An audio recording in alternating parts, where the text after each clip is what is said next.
ഒരു പുതിയ വീഡിയോയിലേക്ക് സ്വാഗതം. ഇന്നത്തെ വീഡിയോ എന്താ വെച്ചാൽ ഞാൻ വന്നിരിക്കുന്ന ഒരു അൺബോക്സിംഗ് വീഡിയോ ആയിട്ട് വന്നിട്ട് ഞാൻ അൺബോക്സ് ചെയ്യാൻ പോകുന്നത് ഏസറിന്റെ ലാപ്ടോപ്പ് നമ്മൾ അൺബോക്സ് ചെയ്യാൻ പോകുന്നത് ഗെയിമിംഗ് സീരീസിലെ ഒരു ലാപ്ടോപ്പ് ആണ്. അപ്പൊ ഇതാണ് നമ്മുടെ ലാപ്ടോപ്പ് എന്ന് പറയുന്നത്. അപ്പൊ നിങ്ങളോട് ഫുൾ ആയി കാണാൻ ശ്രമിക്കാം. എന്റെ പേര് ഹാഷിം, നിങ്ങൾ കണ്ടുകൊണ്ടിരിക്കുന്നത് ടെക്ലിമാൻ എന്ന യൂട്യൂബ് ചാനലാണ്. പൊട്ടൻ ഡൈവേഴ്സ് നേരെ വീഡിയോയിലേക്ക് പോകാം. അപ്പോൾ ഗൈസ്, ഇതാണ് നമ്മൾ ലാപ്പിൻ്റെ ബോക്സ് എന്ന് പറയുന്നത്. നമുക്ക് വലുതാക്കി നൈട്രോ 5 എന്ന് എഴുതിക്കണം, അതിൻ്റെ അടിയിൽ ഏസർ എന്ന് എഴുതിക്കുന്നത് കാണാം.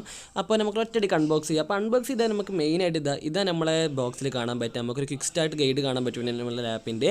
അപ്പോൾ ഈ ലാപ്പിനെ കുറച്ച് ഏകദേശം കാര്യങ്ങളൊക്കെ ഇതിലുണ്ടാവും. നമ്മൾ ക്വിക്ക് സ്റ്റാർട്ട് ഗൈഡിലുണ്ടാവും, ബട്ടൺസും കാര്യങ്ങളൊക്കെ അതിലുണ്ടാവും. പിന്നെ നമുക്ക് അടുത്ത് കാണാൻ പറ്റും നമുക്കൊരു സ്റ്റിക്കേഴ്സാണ്. നമ്മൾ പ്ലാനറ്റ് 9GG പറഞ്ഞിട്ടൊരു സ്റ്റിക്കർ കാണാൻ പറ്റും. ഇതിൽ നമുക്ക് നിങ്ങൾക്ക് വേണമെങ്കിൽ എവിടെ വേണമെങ്കിൽ ഒട്ടിക്കുക, എടുത്തിട്ട് വേണമെങ്കിൽ ഒട്ടിക്കുക ചെയ്യാം. പിന്നെ അതിൻ്റെ ഉള്ളിൽ ബുക്ക് ഉണ്ട്, നോക്കിയിട്ടില്ല. അത് നമ്മൾ ക്വിക്ക് സ്റ്റാർട്ട് ഗൈഡ് പോലെ ഒരു ഗൈഡ് തന്നെയാണ് കാര്യം അതും. അപ്പോൾ നമുക്ക് ഇനി അടുത്തൊരു ബോക്സാണ് കാണാൻ പറ്റുന്നത്. ഈ ബോക്സിൽ നമുക്ക് നമ്മൾ പവർ കോഡ് കാണാൻ പറ്റും. കണ്ടോ, നമ്മൾ പവർ കോഡാണ് വേണമെങ്കിൽ പറയാം. ഇത് വെച്ചിട്ട് നമ്മൾ അഡാപ്റ്ററുമ്പോൾ കണക്ട് ചെയ്യാൻ പവർ കോഡാണ്. അപ്പോൾ ഇതാണ് പവർ കോഡ്. പിന്നെ നമ്മളടുത്ത ഒരു അഡാപ്റ്ററാണ് നമ്മളെ ലാപ്പ് ചാർജ് ചെയ്യാൻ 135 വാൾട്ടിൻ്റെ ഒരു അഡാപ്റ്ററാണ് വരുന്നത്. നമ്മളൊരു ഗെയിമിംഗ് ലാപ്ടോപ്പ് ആയതുകൊണ്ടതാണ്. ഇതാണ് നമ്മളെ അഡാപ്റ്റർ എന്ന് പറയുന്നത്. പിന്നെ നമുക്ക് കുറച്ച് സ്ക്രൂസ് കാണാൻ പറ്റും നമുക്ക് നമ്മളെ ഇതിൻ്റെ. ഇപ്പോൾ എന്താണെന്ന് വെച്ചാൽ നമുക്ക് നമ്മളെ ലാപ്പിൽ വേണമെങ്കിൽ അഥവാ SSD അല്ല HDD വെക്കണമെന്നുണ്ടെങ്കിൽ നമുക്ക് സെറ്റ് ചെയ്യാനുള്ള സ്പേസൊക്കെ ഉണ്ട് നമ്മുടെ ലാപ്ടോപ്പിൻ്റെ ഉള്ളിൽ. അപ്പോൾ അത് കണക്ട് ചെയ്യാനുള്ള കേബിളും കാര്യങ്ങളൊക്കെയാണ്. അപ്പോൾ മെയിനായിട്ട് ഇത്രേ ഉള്ളൂ നമ്മൾ ആ ബോക്സിൽ കാണുന്നത്. പിന്നെ നമുക്ക് നമ്മളെ ലാപ്പാണ് കാണുന്നത്. അപ്പോൾ ലാപ്പ് ഇങ്ങനത്തെ ഒരു ചെറിയൊരു പാക്കിങ്ങിലാണ് വന്നിരിക്കുന്നത്. നമ്മുടെ സ്പോഞ്ചൊക്കെ തന്നെ സിഗ്നൽ പ്രൊട്ടക്റ്റ് ആയിട്ടാണ് വന്നിരിക്കണമെന്നാണ് പറയാം. അപ്പോൾ നമുക്ക് അതിൽ എടുത്ത് നോക്കാം. അപ്പോൾ ഗൈസ്, ലാപ്ടോപ്പിൻ്റെ വെയിറ്റ് ഏകദേശം നമുക്ക് 2.3 kgsൻ്റെ അടുത്തുണ്ട് നമ്മുടെ ലാപ്ടോപ്പിൻ്റെ വെയിറ്റ് എന്ന് പറയുന്നത്. അപ്പോൾ ഗൈസ്, നമുക്കിതിൻ്റെ ലാപ്പിൻ്റെ മുകളിലായിട്ട് ഒരു കവർ പോലത്തെ കവറല്ല, ഒരു തുണി പോലത്തെ ഒരു സംഭവമൊക്കെ വെച്ചിരിക്കണം. അപ്പോൾ അത് നമുക്ക് കളയാം. അപ്പോൾ നമ്മളെ ലാപ്പിൻ്റെ മുകൾ ഭാഷം ഇതേപോലെ ആക്കാൻ കേട്ടോ. കുറച്ച് കട്ടൗട്ട്, പിന്നെ കുറച്ച് കട്ടൗട്ടുള്ളൂ. നല്ലൊരു ഗെയിമിംഗ് ലുക്കും ഉണ്ട്, ഇന്നൊരു മിനിമലിസ്റ്റിക് ലുക്കാണ്. അങ്ങനത്തെ ഒരു ലുക്കാണ് നമ്മൾ ലാപ്പിൽ വരുന്നത്, നമ്മൾ ഏസറിൻ്റെ ബ്രാൻഡിങ്ങിൻ്റെ മുകളിൽ. ഇനി നമുക്ക് അതിൻ്റെ പോർട്സും കാര്യങ്ങളൊക്കെ ഒന്ന് നോക്കാം. അപ്പോൾ ഗൈസ്, ഇതിൻ്റെ സൈഡിലേക്ക് നോക്കാം. നമുക്കൊരു കുറച്ച് എയർ വെൻറ്റ് കാണാൻ പറ്റും. അതിൻ്റെ ശേഷം നമുക്കൊരു HDMI, പിന്നെ USB 3.2, പിന്നെ Type-C പോർട്ട് നമുക്കിതിൽ കാണാൻ പറ്റുക. പിന്നെ അപ്പുറത്തെ സൈഡ് നോക്കുകയാണ് നമുക്ക് ഫസ്റ്റ് തന്നെ ഒരു വെൻ്റ് പിന്നെയും കാണാൻ പറ്റുക. വെൻ്റല്ല, നമുക്കൊരു മൈക്ക് നമ്മളെ 5 ജാക്കും, പിന്നെ നമുക്ക് 3.2 USB, പിന്നെ ഒരു ലാൻഡ് പോർട്ടും, പിന്നെ കുറച്ച് വെൻറ്റും, പിന്നെ നമുക്ക് NCT നോക്കാണ് കാണാൻ പറ്റുക. പിന്നെ ഈ സൈഡിലായിട്ട് നമുക്ക് കാണാൻ പറ്റുന്ന 2 വെൻറ്റ്സ് കാണാം. ഫസ്റ്റ് ഒരു വെൻറ്റ്സ് കാണാൻ പറ്റും, പിന്നെ ഒരു നമ്മൾ പവർ ചെയ്യാനുള്ള ഇത് കാണാൻ പറ്റും, പിന്നെ ഒരു വെൻറ്റ് കാണാൻ പറ്റും. പിന്നെ ഇതിൻ്റെ സ്പെക്ക് നോക്കുകയാണെങ്കിൽ നമുക്ക് i5 11th generation GTX 6050 4GB ആണ് കാണാൻ പറ്റുക. പിന്നെ 512GB SSD കാണാൻ പറ്റും. പിന്നെ 8GB റാം, 32 MHz സ്പീഡിലെ റാമാണ് ഇതിൽ വരുന്നത്. നമുക്കിത് എക്സ്പാൻഡബിൾ ആണ്. നമ്മൾ 8GB റാം നമുക്ക് 32GB വരെ എക്സ്പാൻഡ് ചെയ്യാം. അപ്പോൾ ലാപ്പിൻ്റെ ലിഡ് തുറന്നതാണ് നമുക്ക് ഇങ്ങനെയാണ് നമുക്ക് കാണാൻ പറ്റും. നമ്മുടെ ലാപ്പിൻ്റെ ലിഡ് തുറന്നാൽ അപ്പോൾ നമുക്ക് ഇതിൻ്റെ സൗണ്ട് സിസ്റ്റം പ്രൊവൈഡ് ചെയ്ത് നമ്മൾ DTS സൗണ്ടാണ്. പിന്നെ നമുക്ക് അതിൻ്റെ അടിയിലായിട്ട് കാണാൻ പറ്റുന്നത് നമുക്ക് HDD ആഡ് ചെയ്യാന്ന് പറയുന്നത്. പിന്നെ നൈട്രോ സെൻസ് പറഞ്ഞിട്ട് സോഫ്റ്റ്വെയർ നമുക്ക് ഇതിൽ കിട്ടുന്നുണ്ട്. അങ്ങനത്തെ കുറച്ച് സ്പെക്കും കാര്യങ്ങളൊക്കെ ഇതിൽ കൊടുത്തിരിക്കണം. നമ്മൾ ഡുവൽ ഫാൻ മോഡ്യൂലാണ്, അങ്ങനത്തെ കാര്യങ്ങളൊക്കെ കൊടുത്തിരിക്കുന്നു. അപ്പോൾ നമുക്ക് നമ്മൾ ലാപ്ടോപ്പ് ഒന്ന് പെട്ടെന്ന് ബൂട്ട് ചെയ്ത് നോക്കാം. അപ്പോൾ ഇതിൻ്റെ എത്ര സ്പീഡിൽ നമുക്കിത് ബൂട്ട് ആവേണ്ടി നോക്കാം.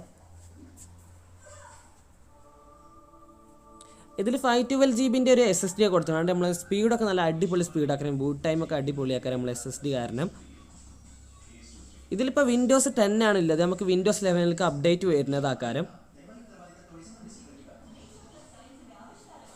അപ്പോൾ നമ്മൾ ലാപ്ടോപ്പ് അത് ബൂട്ടായിക്കൂടെ നമുക്കിത് ഫസ്റ്റ് ഒന്ന് അൺലോക്ക് ചെയ്യണം കേട്ടോ. ഞാൻ അതൊക്കെ സെറ്റ് ചെയ്ത് വെച്ചിരിക്കുന്നു. നമ്മൾ ലാപ്ടോപ്പ് ഞാൻ ഒന്ന് സെറ്റ് ചെയ്തു. നമ്മളെ കാര്യങ്ങളൊക്കെ തുറക്കുമ്പോൾ നമ്മൾ സെറ്റപ്പ് ഉണ്ടാവില്ല, ഒക്കെ ചെയ്തിരിക്കുന്നു ഞാൻ. അപ്പോൾ നമ്മളിപ്പോൾ നമ്മളെ ലാപ്പിൽ അൺലോക്ക് ചെയ്തു, കണ്ടില്ലേ. അപ്പോൾ അൺലോക്ക് ചെയ്തത് അതെങ്ങനെയാണ് കാണാൻ പറ്റുക. നമ്മളെല്ലാ ലാപ്ടോപ്പിലും വിൻഡോസ് 10 ആണ്. അപ്പോൾ നമുക്കിതിൻ്റെ കീബോർഡ് നോക്കാം. നമുക്കിതിൽ RGB കീബോർഡാണ് വരുന്നത്. നമുക്ക് 4 സോൺ RGB കീബോർഡാണ് വരുന്നത്. നമുക്ക് കസ്റ്റമൈസ് ചെയ്യാൻ പറ്റും. നമുക്ക് ഒരു സോഫ്റ്റ്വെയർ ഉണ്ട്, നമ്മളെ നൈട്രോ സെൻസ് പറഞ്ഞൊരു സോഫ്റ്റ്വെയർ ഉണ്ട്. ആ സോഫ്റ്റ്വെയർ വെച്ചിട്ട് നമുക്ക് ഈ RGB കൺട്രോൾ ചെയ്യാൻ പറ്റും.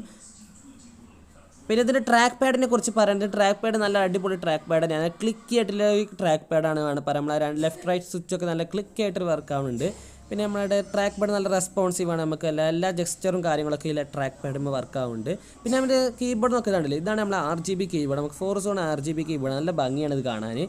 അപ്പോൾ നമുക്കിതിൻ്റെ സോഫ്റ്റ്വെയർ നോക്കുകയാണ്. നമുക്ക് ഇതാണ് നമ്മുടെ നൈട്രോ സെൻസ് പറഞ്ഞ സോഫ്റ്റ്വെയർ. നൈട്രോ സെൻസ് സോഫ്റ്റ്വെയർ തുറക്കാൻ വേണ്ടിയിട്ട് നമുക്ക് N എന്നൊരു ഇതുണ്ടാവും. നമ്മുടെ നമ്പർ പാഡിൻ്റെ അവിടെ N പറഞ്ഞിട്ടൊരു ഇതുണ്ടാവും. നമ്മൾ ക്ലിക്ക് ചെയ്യുക. ഇപ്പോൾ എനിക്ക് വിൻഡോസ് 11 അപ്ഡേറ്റ് ഞാൻ ചെയ്തു. നമ്മൾ വിൻഡോസ് 11 അപ്ഡേറ്റ് എനിക്ക് കിട്ടി, അതുകൊണ്ട് ഞാൻ വിൻഡോസ് 11 അപ്ഡേറ്റ് ഞാൻ ചെയ്തു. അപ്പോൾ നമ്മൾ വിൻഡോസ് 11 ആണ് ഇപ്പോൾ ഇത് റൺ ആയിക്കൊണ്ടിരിക്കുന്നത്. നേരത്തെ 10 ആയിരുന്നു, ഞാൻ അപ്ഡേറ്റ് ചെയ്തു. ഇനി നമുക്ക് ഇതിൻ്റെ സോഫ്റ്റ്വെയർ നൈട്രോ സെൻസ് നോക്കാം. അപ്പോൾ നൈട്രോ സെൻസിൻ്റെ കീ നമ്മൾ നമ്പർ പാഡിൻ്റെ അവിടെ ആയിട്ട് കാണാൻ പറ്റും. നമ്പർ പാഡിൻ്റെ അവിടെ ആയിട്ട് കാണാൻ പറ്റും. ഇതിൽ വന്നിട്ട് ഫുൾ സൈസ് കീബോർഡാണ് വന്നിക്കുന്നത്. അപ്പോൾ ഇതാണ് നമ്മുടെ നൈട്രോ സെൻസ് പറഞ്ഞ സോഫ്റ്റ്വെയർ. ഇതിൽ നമുക്ക് ഫാനിൻ്റെ സ്പീഡ് കാണാൻ പറ്റും, നമുക്ക് ഇതിൻ്റെ ടെമ്പറേച്ചർ കാണാൻ പറ്റും, നമുക്ക് ഇത് ഫാനിൻ്റെ സ്പീഡ് കൺട്രോൾ ചെയ്യാൻ പറ്റും. പിന്നെ നമുക്കിത് പെർഫോമൻസ് നമുക്ക് വേണം ബാറ്ററി ആണ് യൂസ് ചെയ്യുക അങ്ങനെ നോക്കാൻ പറ്റും, നമുക്ക് വേണം കസ്റ്റമൈസ് ചെയ്യാൻ പറ്റും, ഒക്കെ കസ്റ്റമൈസ് ചെയ്യാൻ പറ്റും. നമുക്ക് ഇതിൻ്റെ കീബോർഡ് കസ്റ്റമൈസ് ചെയ്യുന്നത് നമ്മൾ ഈ സോഫ്റ്റ്വെയറിൽ വെച്ചിട്ട് തന്നെയാണ്. അപ്പോൾ കീബോർഡ് കസ്റ്റമൈസ് ചെയ്യാൻ അവിടെ കീബോർഡിൻ്റെ ഒരു ചെറിയൊരു ചിത്രം കൊണ്ട് നമുക്ക് ക്ലിക്ക് ചെയ്ത് നമുക്ക് കീബോർഡ് കസ്റ്റമൈസേഷൻ വരും. അതിൽ നമുക്ക് കുറേ ടൈപ്പ് ഓഫ് എഫക്റ്റുകൾ നമുക്ക് ഇതിൽ കിട്ടുന്നുണ്ട്. സ്റ്റാറ്റിക് കിട്ടുന്നുണ്ട്, ഇതാണ് സ്റ്റാറ്റിക്. ഇതാണ് ഒരു സാധാ പോലെ ഇങ്ങനെ നിൽക്കുന്ന സ്റ്റാറ്റിക് ആണ്. നമുക്ക് വേണമെങ്കിൽ കസ്റ്റമൈസ് ചെയ്യുക കളറൊക്കെ കാര്യങ്ങളൊക്കെ.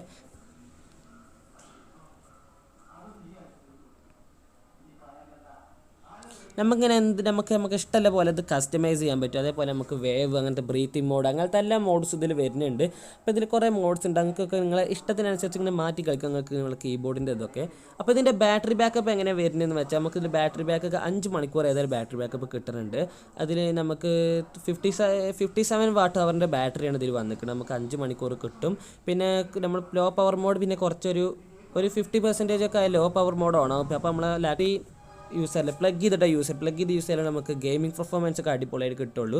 അപ്പോൾ നമുക്കിത് ലോക്ക് ചെയ്യാൻ വേണ്ടിയിട്ട് നമുക്കിതിൽ നമ്മളൊരു acer കെയർ പറഞ്ഞിട്ടൊരു സോഫ്റ്റ്വെയർ ആണ്. അത് വെച്ചിട്ട് നമുക്ക് 80% ലോക്ക് ആക്കി ഇടാം. പിന്നെ അതിൻ്റെ അപ്പുറം നമ്മുടെ ബാറ്ററി ചാർജ് ആവില്ല. അപ്പോൾ നമുക്ക് ഗെയിമൊക്കെ കളിക്കുമ്പോൾ അതൊക്കെ ചെയ്തിരുന്നൊക്കെ നല്ലത്. അപ്പോൾ നമ്മുടെ ബാറ്ററി ലൈഫും കൂടും.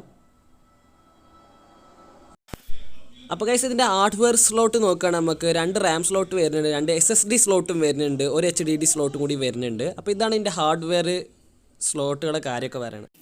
ഇതിൽ നമുക്ക് വരുന്നത് ബ്ലൂടൂത്ത് 5 പിന്നെ വൈഫൈ 6-ൻ്റെയാണ് വരുന്നത്.